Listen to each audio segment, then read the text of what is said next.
Morning students, प्यारे प्यारे बच्चों, कैसी पढ़ाई चल रही है आप सभी की? अच्छी चल रही होगी। और सीएलसी के इस ऑनलाइन प्लेटफॉर्म पर मैं ऋषिराज यादव फिर से आपका वेलकम करता हूं। आज लेक्चर नंबर 18 है। 18 कैसे? 15 लेक्चर हमने कंप्लीट किए, breathing and exchange of gases.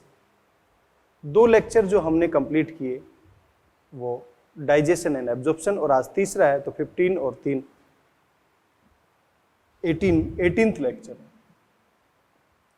जैसा कि आपको पता है कि लास्ट क्लास में हम डेंटिशन या अरेंजमेंट ऑफ टीथ के बारे में बात कर रहे थे। आपको याद रहे हम क्या पढ़ रहे हैं? पाचन एवं अवशोषण, और इसमें हमने टीथ के अरेंजमेंट की बातें की थी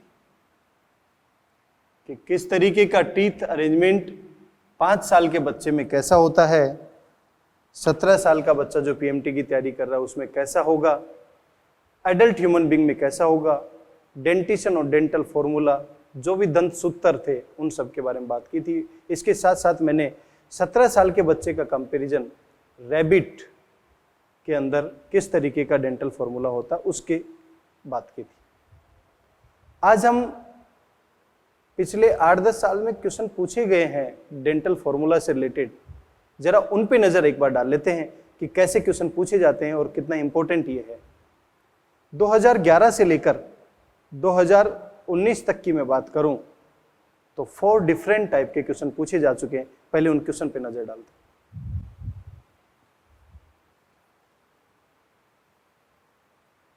क्वेश्चन फर्स्ट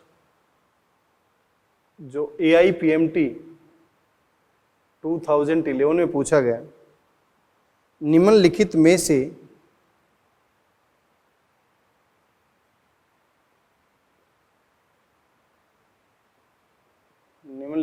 से किस एक में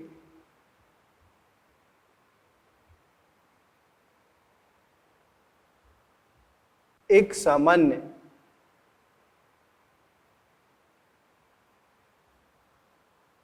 वयस्क मानव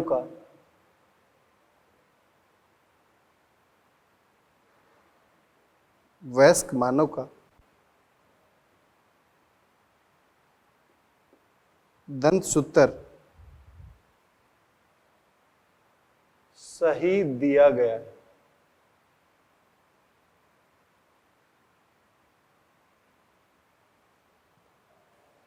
पहला ऑप्शन है इसका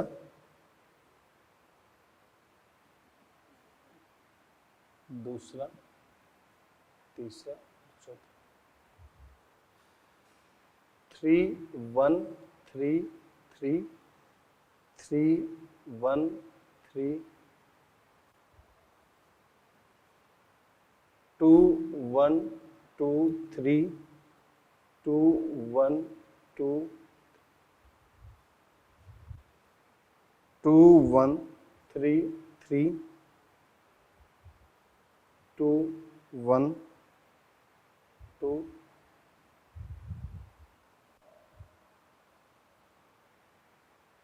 3 1 3 1 3 1 2 1। इस तरीके से ऑप्शन दिए गए। दूसरा क्वेश्चन देखिए क्या है।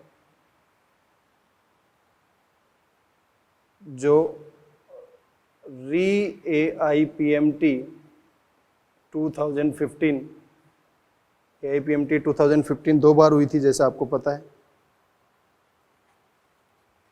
क्या क्वेश्चन दिया गया वो भी देख लेते हैं। मानव में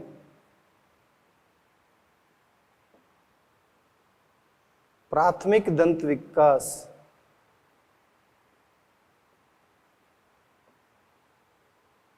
दंत विन्यास, स्थायी दंत विन्यास,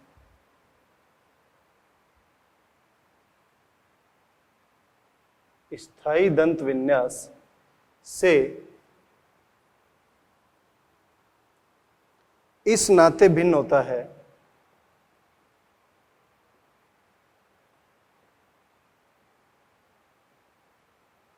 इस नाते भिन्न होता है।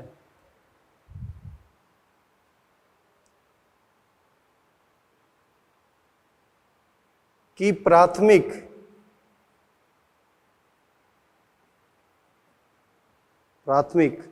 दंत विन्यास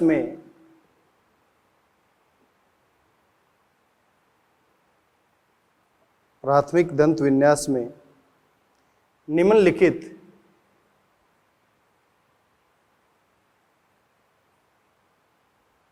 कौन से प्रकार के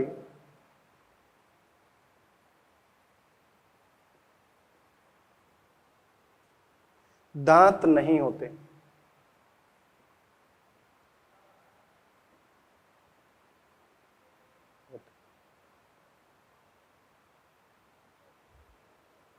पहला है इंसीजर, दूसरा है कैनाइन, तीसरा है प्रीमोलर और चौथा है मोलर। एक बार कोशिश करें कैसे, क्या हमने जो नोट्स बनाए थे उससे क्वेश्चन बन रहा है? देखो पहला क्वेश्चन दे रखा है, निम्नलिखित में से एक में एक सामान्य वयस्क मानव का दंत सूत्र सही दिया गया है। तो पहले तो आप किसका पूछा गया है? एक वयस्क मानव, ह्यूमन एडल्ट का पूछा। ह्यूमन एडल्ट का फॉर्मूला क्या होता है? 2 इंसीजर, कैनाइन, प्रीमोलर और मोलर इंटू 2 1 2 3 2 1 2 3। टोटल टीथ कितने होते हैं? 32। या तो जो दे रखा है उसको मल्टीप्लाई करके देखो, 3 4 3 7 8 11 12 15, और ये 15 को 2 से मल्टीप्लाई करेंगे 32 बनेगा ही नहीं। इसका मतलब क्या हुआ? ये तो गलत हो गया।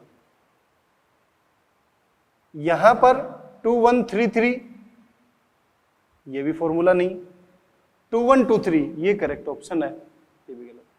तो ह्यूमन बीइंग के अडल्ट का फॉर्मूला 2 से मल्टीप्लाई नहीं दे रखा है, तो सभी में कॉमन है, सभी में नहीं दे रखा। करेक्ट आंसर क्या होगा? 3। AIPMT 2015 में मानव में प्राथमिक दंत विकास, तो प्राथमिक दंत विकास क्या होता है ह्यूमन बीइंग?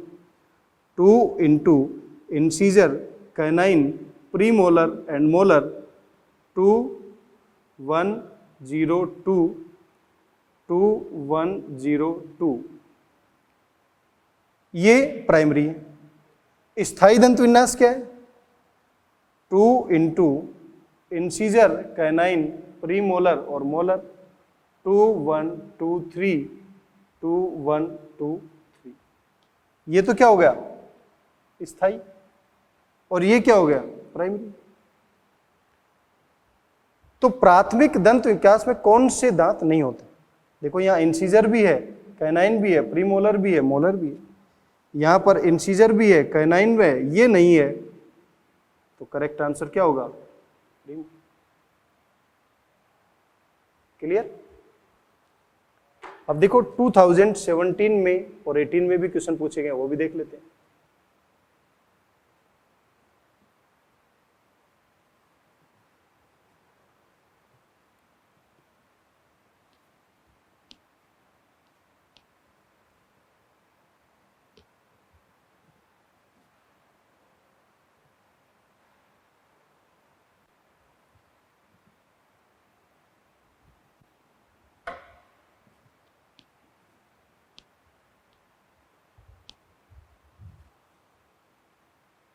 नीट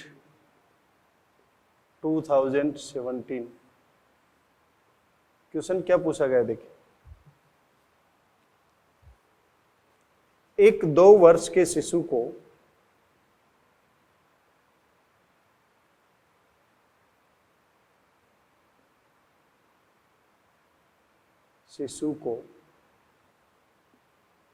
क्रीड़ा पाठशाला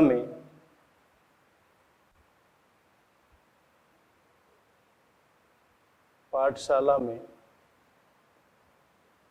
प्रवेश दिलाया गया।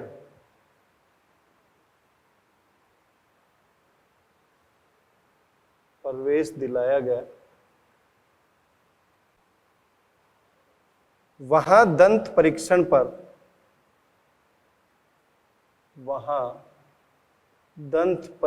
पर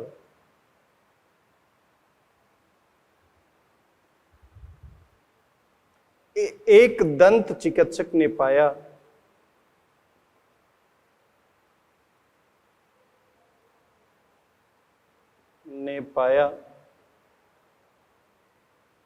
कि शिशु के 20 दांत थे। शिशु के 20 दांत थे। शिशु के कौन से दांत अनुपस्थित थे? शिशु के कौन से दांत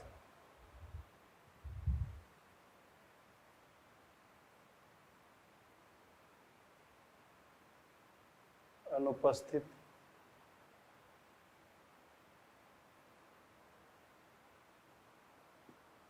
देखिए बेटा, ऑप्शन क्या दे रखे? Incisor, canine, premolar, molar. Question को ध्यान से समझे। 2 वर्ष के शिशु, क्रीड़ा पाठशाला, प्लेइंग स्कूल में एडमिशन करवाया, दंत परीक्षण किया गया, दंत चिकित्सक एक डेंटिस्ट ने किया है, और कितने दांत थे? याद करो, मैंने एक फॉर्मूला बताया था 5 ईयर के बच्चे के अंदर। 5 ईयर की जगह बेटा यहां क्या पूछ लिया? तो 2 into incisor, canine, pre molar और मोलर, 2102, 2102। क्योंकि आपको पता है उसने खुद कहा है कितने दांत हैं? 20। तो 2, 3, 2, 5, 5 और 5 10, 10 को 2 से मल्टीप्लाई करेंगे तो 20। 20 दांत में इंसीजर है, कैनाइन है, मोलर। करेक्ट आंसर क्या होगा? आपने देखा ये क्वेश्चन की लैंग्वेज अलग ही टाइप से पूछी। कैसा भी क्वेश्चन पूछ सकता है। अगर हमारी स्टडी सही ढंग से हो रही है तो क्वेश्चन का आंसर बताने में प्रॉब्लम नहीं आनी चाहिए। एक लास्ट क्वेश्चन इससे रिलेटेड और भी पीएमटी में पूछा गया, वो भी कर लेते हैं, जो नीट 2018 में क्वेश्चन पूछा गया।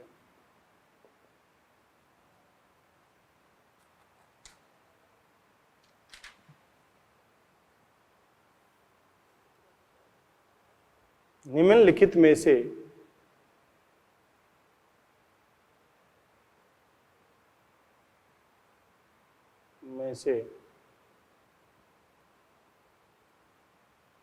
कौन से पारिभाषिक शब्द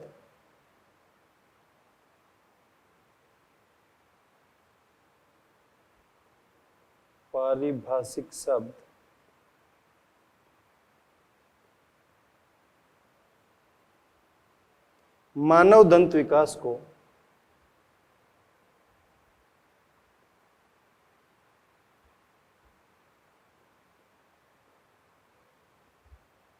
वर्णित करते हैं?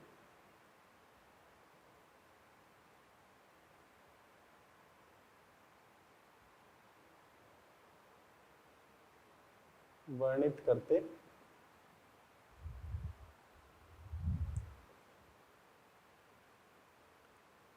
पहला, दूसरा, तीसरा।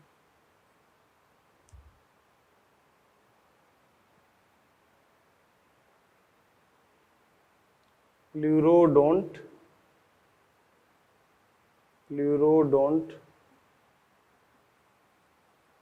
Thecodont,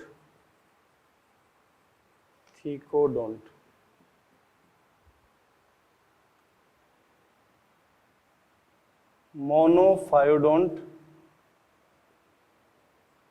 डाईफायोडोंट,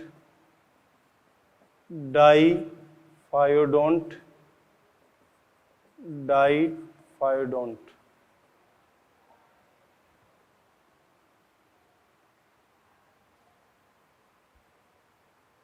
homodont, heterodont,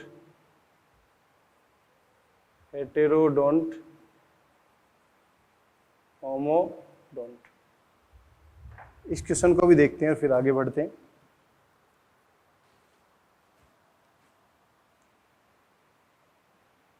thecodont condition है, मैंने आपको बताया था ह्यूमन बॉडी के अंदर इस तरीके से जो बोन है तो यहां पर फिलअप है। यदि ऐसी कंडीशन है, टीथ लेटरल साइड से अटैच है, इसको बोलते हैं प्लूरोडोंट कंडीशन। और जबड़े में नीचे तक गहराई तक धसा हुआ है, इसे बोलते हैं थीकोडोंट कंडीशन। ह्यूमन बॉडी में ये नहीं होता तो दोनों ऑप्शन गलत हो गए। ये भी सही है, ये भी सही है। डाइफाइडोंट, 2 बार दंती, 2 बार दांत आते हैं, एक बार मिल्की टीथ है, उसका परमानेंट टीथ से रिप्लेसमेंट होता है। हेटेरोडोंट, होमोडोंट, मानव में इंसीजर, कैनाइन, प्रीमोलर और मोलर चारों दांत अलग अलग हैं। होमोडोंट, ये गलत हो गया। करेक्ट आंसर कौन सा होगा? तो पारिभाषिक मीन्स डेफिनेशन के बेसिस पर human being have thecodont teeth, diphyodont teeth and heterodont teeth. ऐसा भी क्वेश्चन पूछा जा सकता है।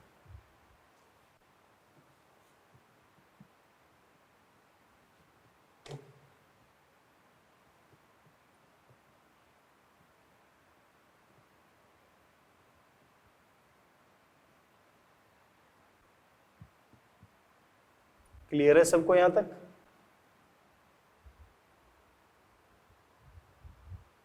देखिए बेटा, नेक्स्ट पॉइंट इसी में आगे मैं आपको बता रहा था कि जैसे 17 साल का बच्चा है और रैबिट जिसके अंदर नंबर ऑफ टीथ दोनों के अंदर 28 हैं, लेकिन उनका डेंटल फॉर्मूला अलग अलग। उसी तरीके से एडल्ट ह्यूमन बीइंग में 32 दांत हैं, काऊ के अंदर भी 32 हैं। तो दोनों का डेंटल फॉर्मूला देखा जाए तो ह्यूमन बीइंग के अंदर 32, काऊ के अंदर 32, लेकिन यहां पर dental formula incisor, canine, premolar, molar. यहां पर इंसीजर, कैनाइन, प्रीमोलर, मोलर। यहां पर 21 23 है और यहां पर फॉर्मूला 0 0 33 40 33। यहां पर भी टोटल नंबर ऑफ टीथ देखा जाए 4 3 7 3 10 3 13 16, तो 16 को 2 से मल्टीप्लाई करेंगे 32 आएगा। यहां पर भी 8 और 8 16 को मल्टीप्लाई करेंगे तो ह्यूमन बीइंग में इस तरीके से एक सीरीज में ये एक जो है 1 2 3 4 5 6 7 8, फर्स्ट पोजीशन इंसीजर, कहाँ तक पोजीशन है ये, उसके बाद ये पोजीशन कैनाइन, फिर उसके बाद ये पोजीशन प्री मोलर, और ये जो पोजीशन है ये किसकी है? मोलर। तो यहां पर ये टीथ इंसीजर शो किया गया है, 3 नंबर कैनाइन का है, ये शो किया गया है, 4 नंबर प्रीमोलर का है, ये शो किया गया है, 6 नंबर मोलर का है। तो आप देख रहे हैं धीरे धीरे सरफेस, यदि पॉइंटेड फॉर्म में देखा जाए तो कैनाइन हाईली पॉइंटेड होता है और सरफेस जिसके इस तरीके से देखने को मिलेगी, ज़्यादा सरफेस एरिया देखने को मिलेगा तो मोलर का देखने को मिलेगा। रूट सिस्टम यहाँ 1 भी हो सकता है, 2 भी हो सकता है और 3 भी हो सकता है। तो इस तरीके से कोई भी जो टीथ होता है उस टीथ के अंदर बेसिक इंफॉर्मेशन पता होनी चाहिए आपको। अपर मोस्ट क्राउन पार्ट होता है, मिडल नेक पार्ट होता है, लोअर मोस्ट रूट भाग वो है जो जबड़े के अंदर धसा हुआ है, नेक पार्ट वो है जो मसूड़ों के बीच में है, और क्राउन पार्ट वो है जो हमें टीथ का बाहर जो पार्ट दिखाई दे रहा है वो। एक बेसिक डायग्राम बना के देखते हैं कि इस तरीके से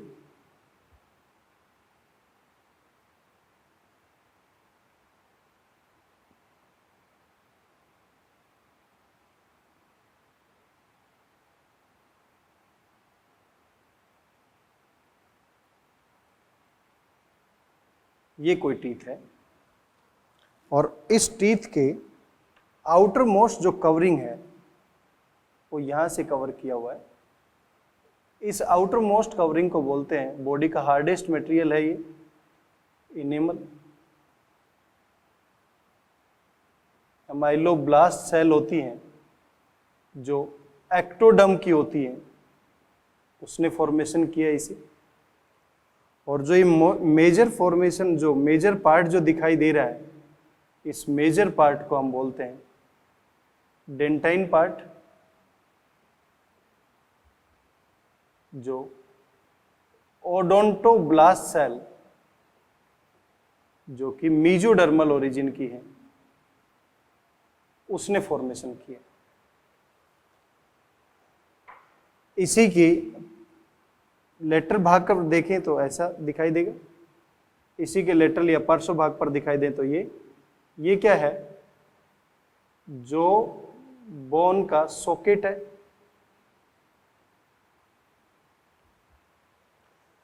और यहां पर जो बोन में जो अटैचमेंट है इसका, तो यहां पर सीमेंटिंग मटेरियल है, सीमेंट, यहां पर भी। और जो ये ओपनिंग दिखाई दे रही है, ये पेरियोडोंटल पोर है, यहां से इसके अंदर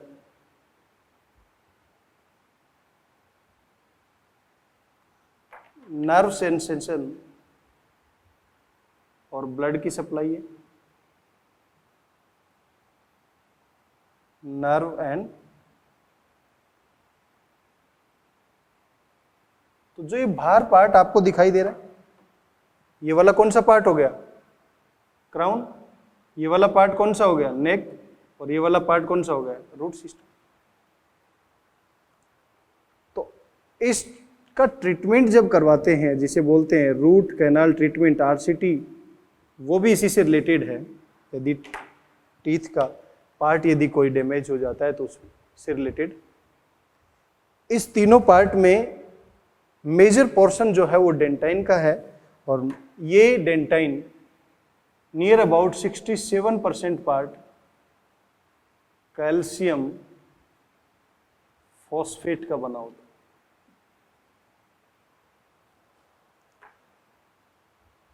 कुछ टीथ मैंने बताए थे अनलिमिटेड ग्रोथ को शो करते हैं, कुछ टीथ लिमिटेड ग्रोथ को शो करते हैं। यहां पर ये ओडोंटल पोर यदि वाइड फॉर्म में रहता है, चौड़ा रहता है, तो यहाँ पर ब्लड सप्लाई और न्यूट्रिएंट सप्लाई होती रहती है, अनलिमिटेड ग्रोथ करेगा। और लेकिन एक टाइम के बाद में ये पोर संकरा हो जाता है, जिससे न्यूट्रिशन प्रॉपर ना मिलने की वजह से ये क्या हो, लिमिटेड ग्रोथ को शो करता है। अब बहुत सारे ऐसे जानवर हैं जहां पर इस टीथ के मॉडिफिकेशन भी देखने को मिलते हैं, जरा वो भी देख लेते हैं। मैं यदि बात कहूं एलिफेंट की, तो एलिफेंट में टस्क होते हैं, हाथी के दांत दिखाने के और खाने के और, दिखाने वाले एलिफेंट टस्क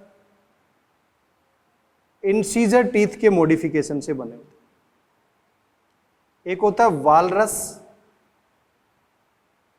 वालरस में भी टस्क होते हैं, वो कैनाइन टीथ के रूपांतरण से बने होते हैं।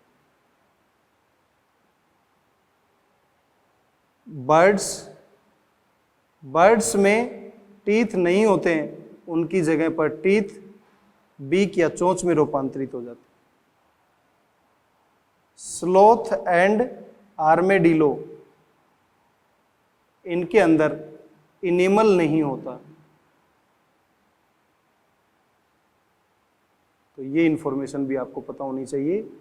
जैसे कि एलिफेंट है, हाथी है, उसमें दांत बाहर जो दिखाई देते हैं वो कौन से के रूपांतरण, इंसीजर। वालरस टस्क है, वो किसके रूपांतरण है, कैनाइन। बर्ड्स के अंदर बीक में मॉडिफाइड चोंच में रूपांतरित हो जाते हैं, क्योंकि इनके अंदर फ्लाइट एडेप्टेशन पाया जाता है। स्लोथ और आर्मेडिलो में इनेमल नहीं होता। तो टीथ से रिलेटेड यदि इस तरीके के भी कोई क्वेरीज पूछे जाते हैं स्ट्रक्चर से रिलेटेड, वो भी आपको पता होना चाहिए। क्लियर है यहां तक? आगे चलते हैं।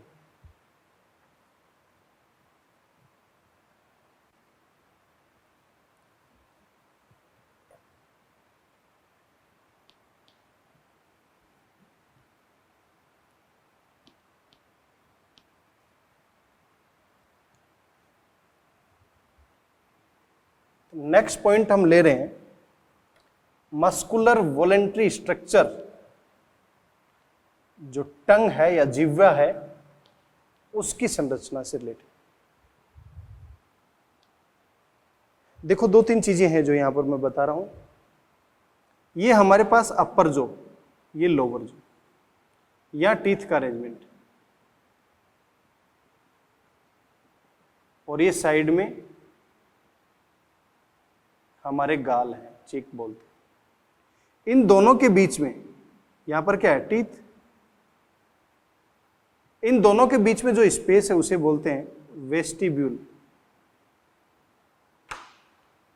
और अपर जो और लोअर जो के बीच में जो स्पेस है उसे बोल रहे हैं हम ओरल कैविटी। अब ये हमारे पास हम मान के चल रहे हैं ये ओरल कैविटी, ओरल कैविटी।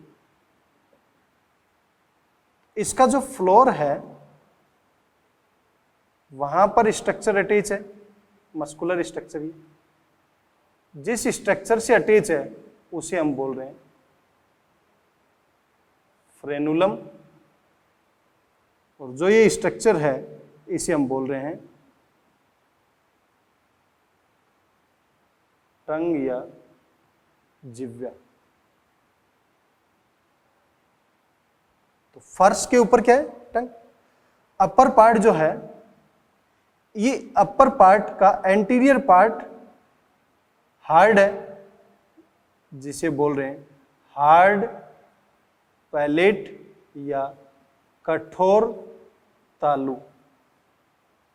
और जो ये पोस्टीरियर पार्ट है ये है सॉफ्ट पैलेट या कोमल तालु। और इस कोमल तालु का पोस्टीरियर हिस्सा इस तरीके से लटका हुआ दिखाई देंगे, जिसे हम बोलते हैं कागलक, या इसी का नाम है ओवुला, या इसी का नाम है वेलम पैलेटाइन। दोबारा समझे क्या बताया मैंने। हमारे गाल और दांत के बीच में जो स्पेस है उसे नाम दिया वेस्टिब्यूल, और जो ऊपरी जबड़ा और नीचे जबड़े के बीच में जो स्पेस है उसे नाम दिया ओरल कैविटी। ओरल कैविटी की छत, तालु, फर्श, टंग, टंग का अटैचमेंट फ्रेनुलम की सहायता से। इसी तालु का अग्र भाग हार्ड है, उसे नाम दे रहे हैं हार्ड पैलेट, कठोर तालु। पिछला भाग सॉफ्ट है, कोमल तालु। और इस हार्ड पैलेट पर यहां पर जो ये अपीयरेंस दिखाई दे रहे हैं, वेवी अपीयरेंस, इनको बोलते हैं रूगे। क्लियर है? किसकी बात हो गई बेटा? ये बात हुई है ओरल कैविटी और ओरल कैविटी से अटैच स्ट्रक्चर की। अब हम इसकी डिटेल स्ट्रक्चर देखते हैं, टंग की डिटेल स्ट्रक्चर कैसे।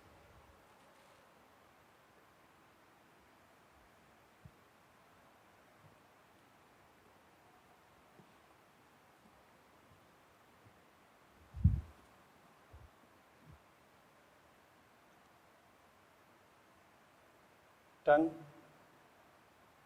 पहले तो इसके कार्य देखते हैं। पहला, भोजन को निगलने में सहायता करते।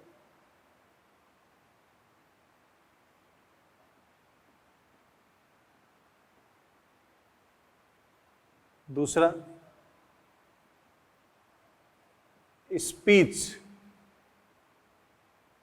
जब भी हम कोई भाषण देते हैं तो उसमें सहायता करती है, वर्डिंग फॉर्मेशन। टेस्ट, स्वाद का ज्ञान कराती है।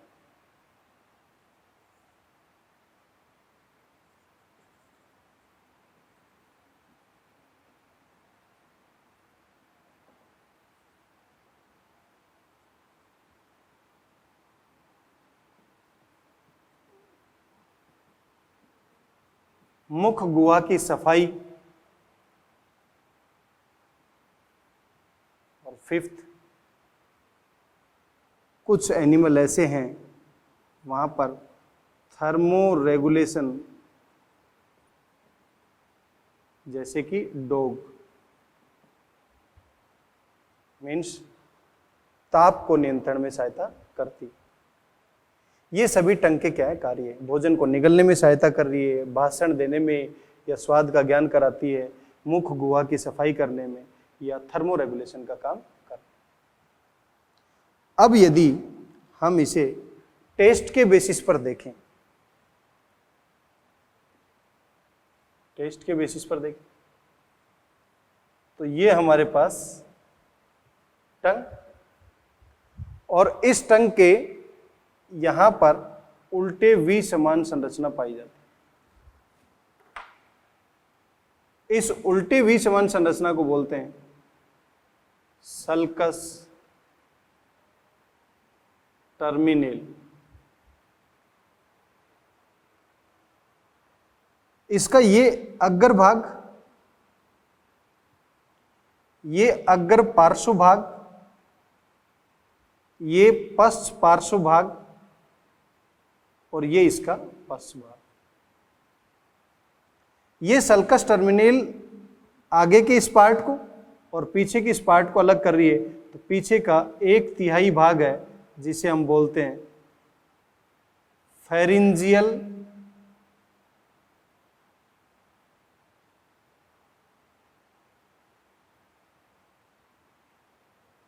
पार्ट, और पीछे का जो 2/3 है उसे हम बोलते हैं ओरल पार्ट। ये जो दिखाई दे रहा है पोस्टीरियर पार्ट पीछे का वो, और इस रेस्पेक्ट में ये पार्ट कौन सा हो गया? आगे का। तो ये ओरल पार्ट है 2/3, और ये पीछे का पार्ट है। टेस्ट का ज्ञान ये कराता है, टेस्ट का ज्ञान ये नहीं कराता।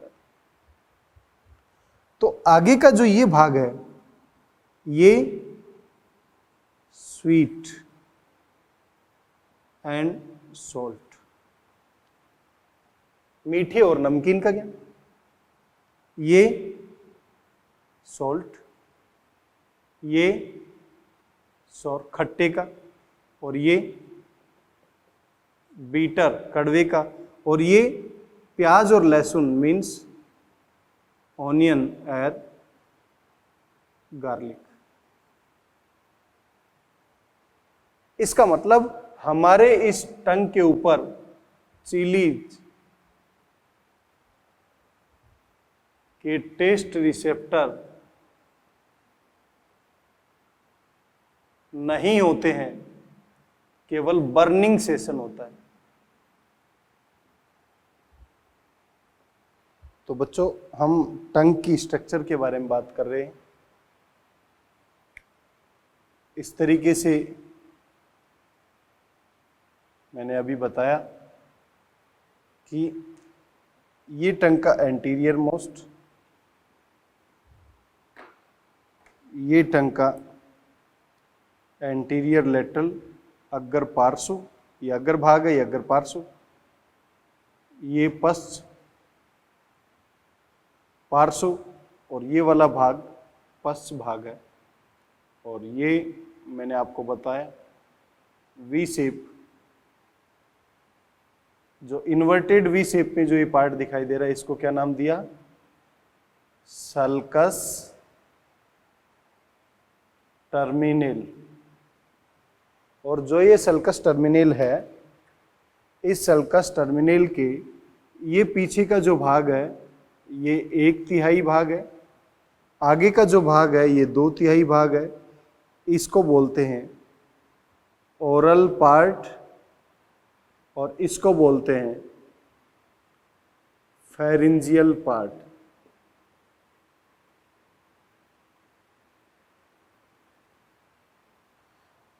ये जो पार्ट है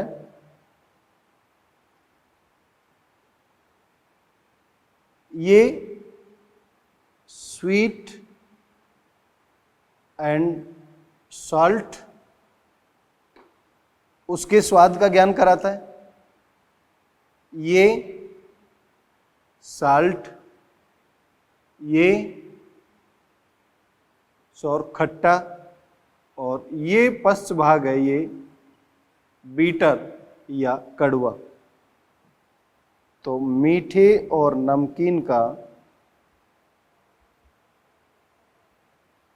और ये नमकीन का, ये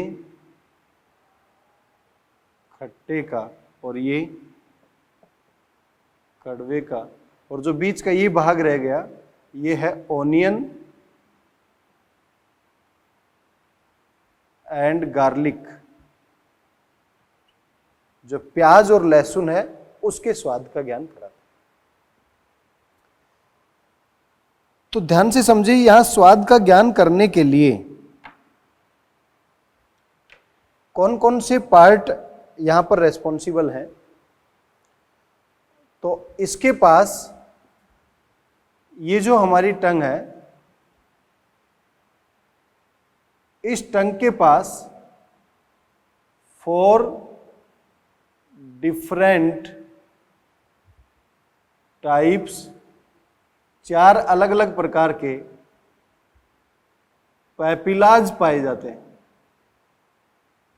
और उन पैपिलाज पर टेस्ट बड या स्वाद कलिका लगी होती है। देखिए बेटा कौन कौन से हैं।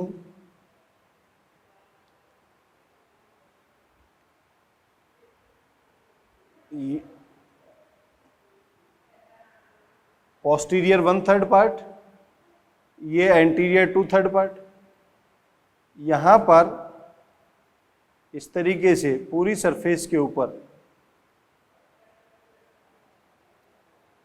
सबसे छोटे आकार के पैपिला पाए जाते हैं, और ये सबसे छोटे आकार के जो पैपिला हैं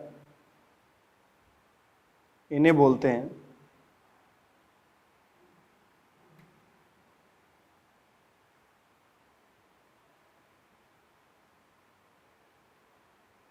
फीलीफॉर्म पैपिला। ये सबसे छोटे हैं, स्मॉलेस्ट, और स्मॉलेस्ट होने की वजह से इनके ऊपर टेस्ट बड एब्सेंट होती है। टेस्ट बड या स्वाद कलिका एब्सेंट।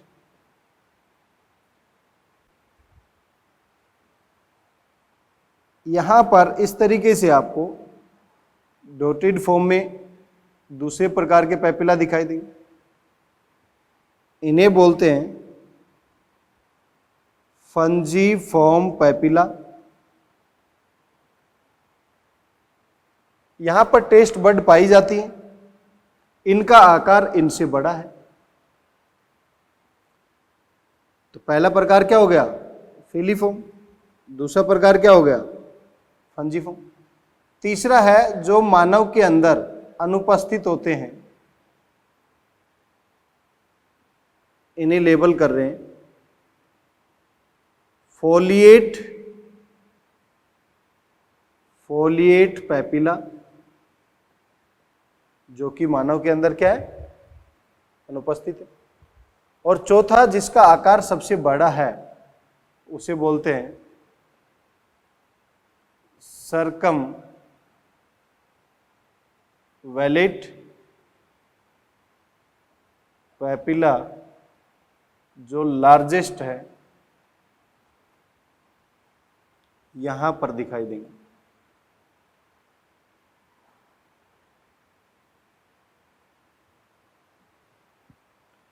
तो टंग से रिलेटेड क्वेश्चन कैसे कैसे पूछे जा सकते हैं? टंग से या जिह्वा से रिलेटेड क्वेश्चन पूछे जा सकते हैं फंक्शन के बेसिस पर। टंग का रोल क्या है? स्वाद का ज्ञान कराती है, थर्मो रेगुलेशन का काम करती है, जैसे कि डॉग में, स्पीच फॉर्मेशन में काम करवाती है, ओरल कैविटी या मुख गुहा की सफाई करती है, स्वेलोविंग ऑफ फूड या भोजन को निगलने में सहायता करती है। ये तो सब इसके वर्क है या फंक्शन है। इसके अलावा स्वाद का ज्ञान कौन से हिस्से से होगा? स्वीट एंड साल्ट, जिह्वा के अग्रभाग से, साल्ट अग्र पार्श्व भाग से, सौर या खट्टे का ज्ञान पश्च पार्श्व भाग से, और कड़वे का ज्ञान पोस्टीरियर पार्ट या पश्च भाग से होगा। लेकिन यहां पर याद रहे, चीली के रिसेप्टर नहीं होते हैं।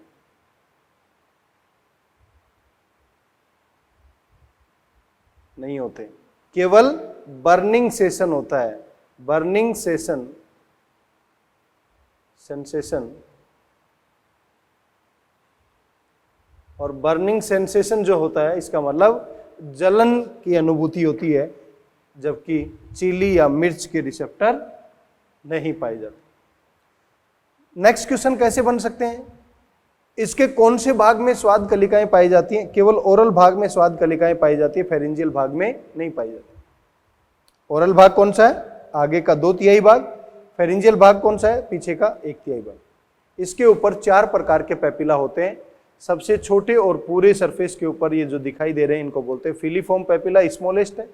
यहां पर टेस्ट बड नहीं पाई जाती। पोस्टीरियर साइड में सबसे बड़े सर्कमवैलेट पेपिला जो लार्जेस्ट है। फंजीफॉर्म पेपिला, नोड्यूल लाइक स्ट्रक्चर जो दिखाई दे रही है, फिलीफॉर्म पेपिला से बड़े हैं। फोलिएट पेपिला, ये पेपिला ह्यूमन बीइंग के अंदर एब्सेंट होते हैं, एब्सेंट इन ह्यूमन। कैटल्स वगैरह में पाए जाते हैं, लेकिन मानव में, तो मानव में मुख्य रूप से 3 प्रकार के ही पेपिला पाए जाते हैं, सर्कमवैलेट, फिलीफॉर्म एंड ये वाला एब्सेंट होता है। मैंने आपको इससे पिछले चैप्टर में बातें की थी कि किसी भी स्वाद का ज्ञान और किसी भी स्मेल का ज्ञान, गंध का ज्ञान तब तक नहीं किया जा सकता जब तक डिजोल्व नहीं किया जा सकते किसी भी मटेरियल को। जैसे कोई भी चीनी है, उसको जब तक आप डिजोल्व नहीं करोगे लिक्विड मटेरियल में तब तक उसके टेस्ट का नहीं पता लगेगा, चाहे वो सलाइवा में मिक्स करनी पड़े चाहे वाटर में। क्लियर? तो किसी भी मॉलिक्यूल को तब तक गंध का ज्ञान और तब तक स्वाद का ज्ञान नहीं किया जा सकता, तब तक डिजोल्व नहीं किया जा सकता। और इसका ज्ञान कराने के लिए विशेष प्रकार की न्यूरोसेंसरी एपिथेलियम होती है। क्या होती है? न्यूरो सेंसरी एपिथेलियम, जिसे क्या नाम देंगे हम? गस्टेटरी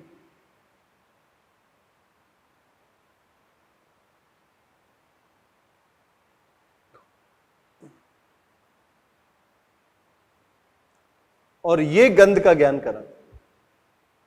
जैसा कि स्मेल के रिसेप्टर हैं, 1 महीने के बाद रिपेयरिंग होती रहती है, वैसे ही गस्टेटरी है, हर 10 दिन के बाद इनकी रिपेयरिंग होती रहती है। हमारे को गंध का ज्ञान ब्रेन का पार्ट करवाएगा, लेकिन वहां से सेंसेशन जाना चाहिए। सेंसेशन न्यूरो सेंसरी, इसका मतलब न्यूरॉन इनर्वेटेड है और इसको सेंस कर कर उसे लेकर जाना चाहिए। तो gustatory is related to taste, olfactory is related to smell. तो वहां पर हमने बात की थी ऑल फैक्ट्री एपिथेलियम लाइंड होती है, और यहां पर कह रहे हैं गस्टेटरी एपिथेलियम लाइंड होती है, जो हमें क्या करती है? स्वाद के बारे में या टेस्ट के ज्ञान के बारे में बताती। क्लियर है यहां तक? टंग से रिलेटेड, टंग क्या है? ओरल कैविटी का फर्श वाला भाग है जो वॉलेंट्री और मस्कुलर है, जो फ्रेलुनम की सहायता से जुड़ा हुआ होता है। क्लियर है मेरी बात? आगे देखते हैं।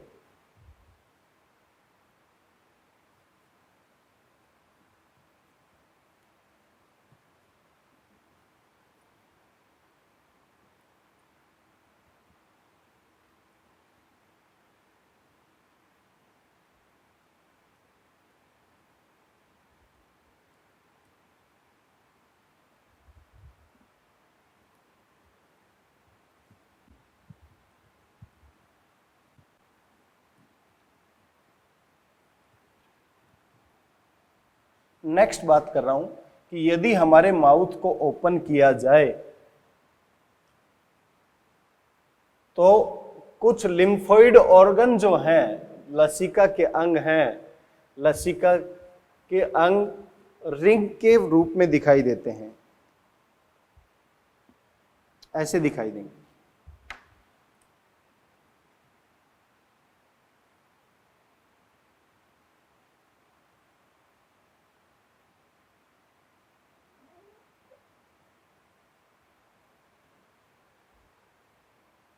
यदि यहाँ की बात करें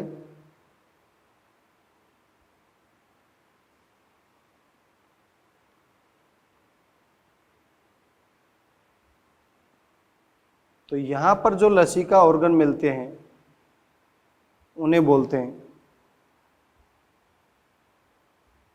लिंगुअल टॉन्सिल।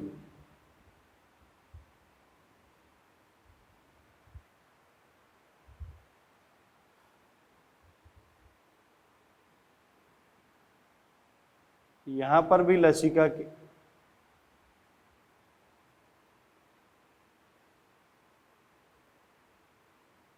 यहाँ पर भी लसिका के अंग पाए जाते हैं।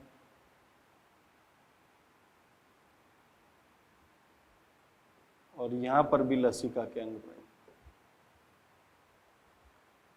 इन्हें बोलते हैं पैलेट टॉन्सिल, इन्हें बोलते हैं ट्यूबल टॉन्सिल और इन्हें बोल रहे हैं फेरिंजियल टॉन्सिल।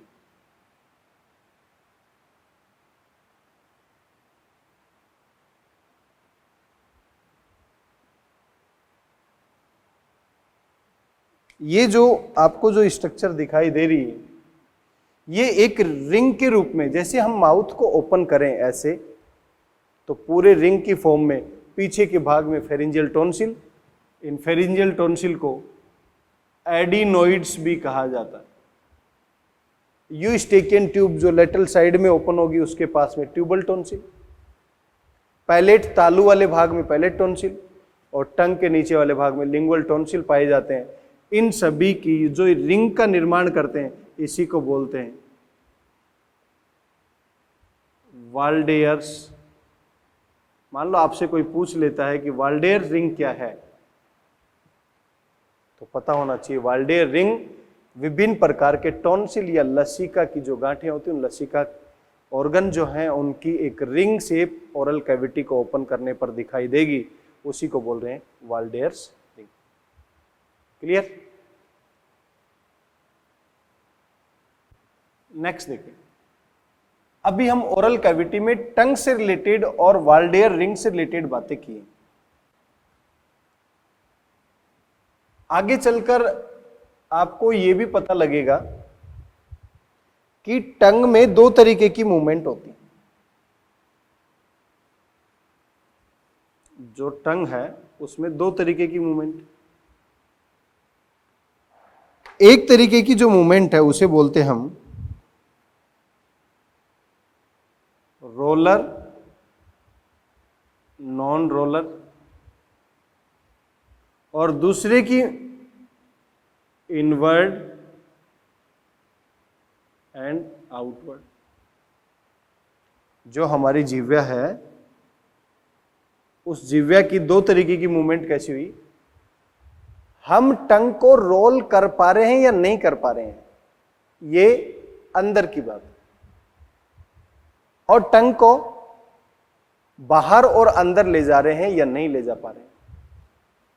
तो इनवर्ड और आउटवर्ड मूवमेंट करने के लिए विशेष प्रकार की मसल्स होती हैं जिन्हें बोलते हैं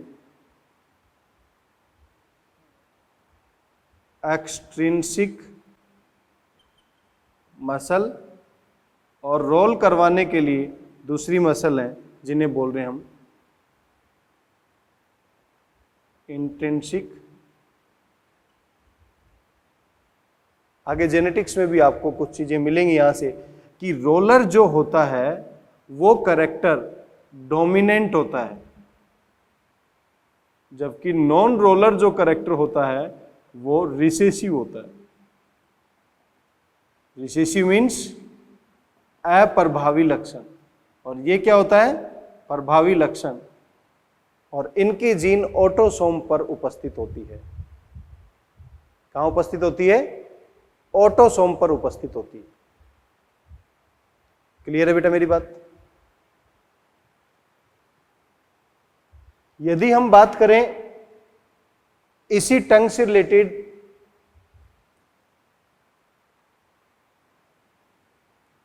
रोलर और नॉन रोलर की और आउटवर्ड और इनवर्ड की, तो दोनों के अंदर अलग अलग प्रकार की मसल्स का रोल होगा, अलग अलग प्रकार की पेशियां हैं उनका रोल होगा बेटा। अब हम ओरल कैविटी में और क्या क्या बचा हुआ है उसके बारे में एक बार नजर डाल लेते हैं। हमारे पास ये ओरल कैविटी,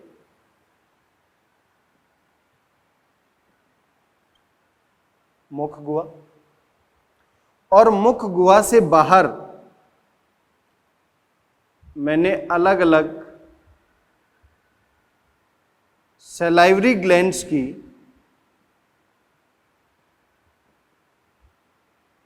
या लार ग्रंथियों की बात भी की थी।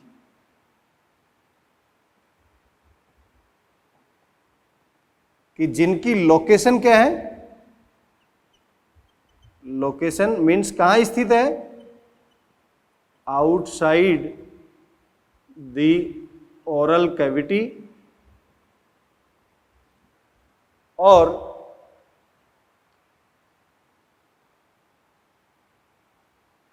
फाइनली कहां ओपन होंगी, open into oral cavity. Finally कहां ओपन होंगी, ओरल कैविटी। तो कहां कहां लोकेशन है इनकी, यहां पर ओरल कैविटी के यहां पर टंग की अटैचमेंट है फ्रेनुलम की सहायता से, तो एक की लोकेशन यहां पर है, एक की लोकेशन है दोनों जॉ के बीच में जंक्शन पॉइंट पर, और एक की है कान के नीचे, और ये जबड़े के संधि स्थल पर, और ये जिह्वा के नीचे। यहां से ट्यूब ओपन होगी, वो भी ओरल कैविटी में आएगी, यहां से ओरल कैविटी में आएगी, और यहां से भी ओरल कैविटी में आएगी। तो इस तरीके से ये भी यहां ओपन होगी, ये भी यहां ओपन होगी, ये यहां। इसका मतलब फाइनल एंड जो है वो तो ओपन होगा ओरल कैविटी में, लेकिन इनकी लोकेशन क्या होगी। तो मैं कह सकता हूं कान के नीचे ये क्या है, पैरोटिड ग्लैंड। जबड़े के संधि स्थल पर ये क्या है, सब मैक्सिलरी और सब मैंडिबुलर, और ये क्या है, सब लिंगुअल।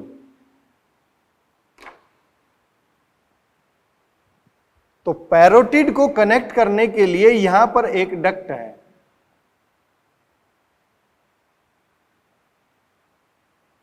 यहां पर भी एक डक्ट है, और इस जगह पर भी एक डक्ट है।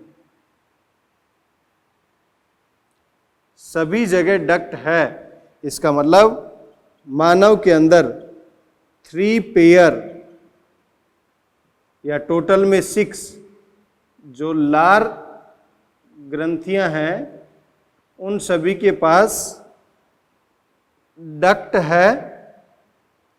तो इसीलिए हम कह सकते हैं ये सभी के सभी एक्सोक्राइन या बहिस्रावी ग्रंथियां हैं, जिसके पास यदि ऐसा डक्ट नहीं होती तो उसे हम क्या बोलते हैं, एंडोक्राइन। तो इन डक्ट का भी स्पेसिफिक नाम है, इसको बोलते हैं स्टेनसन्स डक्ट, इसको बोलते हैं वाटन्स डक्ट, और इसको बोलते हैं डक्ट ऑफ रिविनस या बार्थोलिन डक्ट। एक बेटा बार्थोलिन ग्लैंड भी होता है, बार्थोलिन ग्लैंड नहीं है ये, बार्थोलिन डक्ट।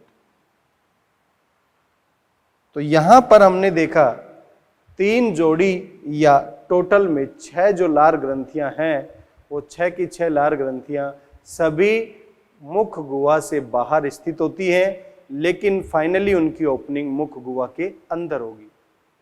और जब मुख गुहा के अंदर जब हो रही है उनकी ओपनिंग, तो वो किसके थ्रू होगी?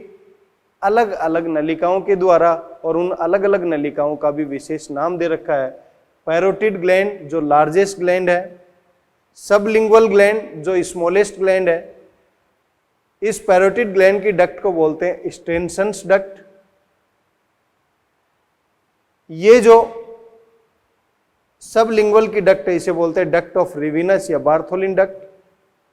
और जो जबड़े की संधि स्थल पर है उसे बोल रहे हैं सब मैक्सिलरी या सब मैंडिबुलर या वार्टन्स डक्ट। क्लियर है मेरी बात? तो तीनों अलग अलग पेयर की फॉर्म में जो लार ग्रंथियां हैं, इन लार ग्रंथियों का मुख्य काम क्या है?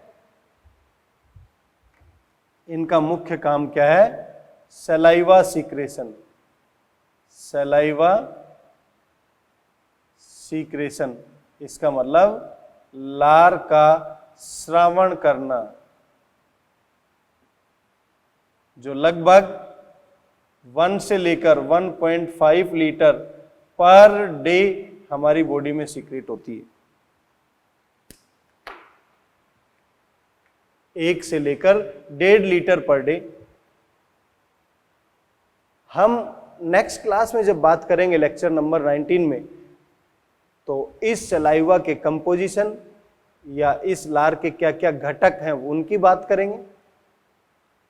इसके अलावा हम इस एलिमेंट्री कैनाल की जो बात कर रहे हैं, उस एलिमेंट्री कैनाल में आगे किस तरीके से पाथवे है और उस पाथवे की हिस्टोलॉजी मीन्स उसका औत्तिकी कैसा है, उसमें कौन कौन सी लेयर्स प्रेजेंट है, उन सभी के बारे में बात करेंगे। थोड़ा सा यदि मैं पाथवे के बारे में बताऊं आपको, तो पाथवे कुछ इस तरीके से चलेगा आगे। ये ओरल कैविटी है और ये नेजल कैविटी है, तो ये नेजल कैविटी वाला पार्ट आगे आ जाएगा और ये वाला पार्ट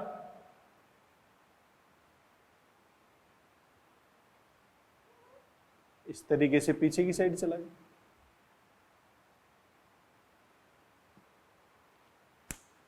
तो ये 2 अलग अलग जो पार्ट है, ये वाला पार्ट है, यहां पर एक ओपनिंग होगी जिसे हम बोल रहे हैं गलेट, और ये वाला पार्ट है ईसोफेगस या ग्रसिका वाला भाग। एक ओपनिंग तो ये होगी। एक ओपनिंग यहां पर है जो मैंने बताई थी आपको ऑलरेडी, इसको बोलते हैं ग्लोटिस, और इसको कवर करने वाला जो ये ढक्कन है इसे बोलते हैं घाटी ढापन या एपिग्लोटिस।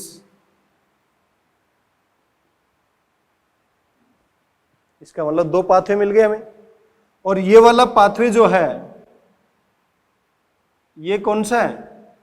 फेरिंग्स, जो एयर और फूड के लिए कॉमन पाथवे, क्योंकि यहां से एयर आ रही है और यहां से फूड मटेरियल आ रहा है। तो एयर वाला पाथवे जो यहां पर मिलेगा इसको बोलते हैं नेजोफेरिंग्स, इस वाले पार्ट को बोलते हैं ओरोफेरिंग्स, और इसको बोलते हैं लैरिंगोफेरिंग्स।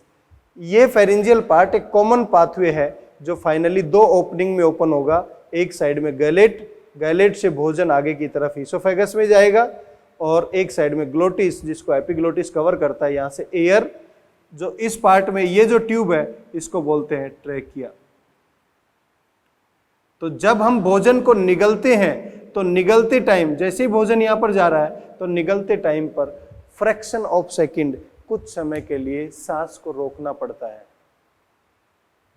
भोजन अदरवाइज ये भोजन यहां से यदि इस पार्ट में आ जाए, तो एक क्वेश्चन भी डिस्कस किया था मैंने कि यदि दो दोस्त एक डाइनिंग टेबल पर बैठकर बातें कर रहे हैं और खाना भी खा रहे हैं, तो अचानक से फूड यदि इस विंड पाइप में या ट्रैकिया में चला जाए तो उसे धक्का लगता है। क्लियर है? तो इसी पाथवे को आगे ईसोफेगस से और एलिमेंट्री कैनाल के कौन कौन से भाग हैं, उन सभी के हिस्टोलॉजी के बारे में हम नेक्स्ट लेक्चर नंबर 19 में डिस्कस करेंगे। आज के लिए इतना ही। Thank you so much.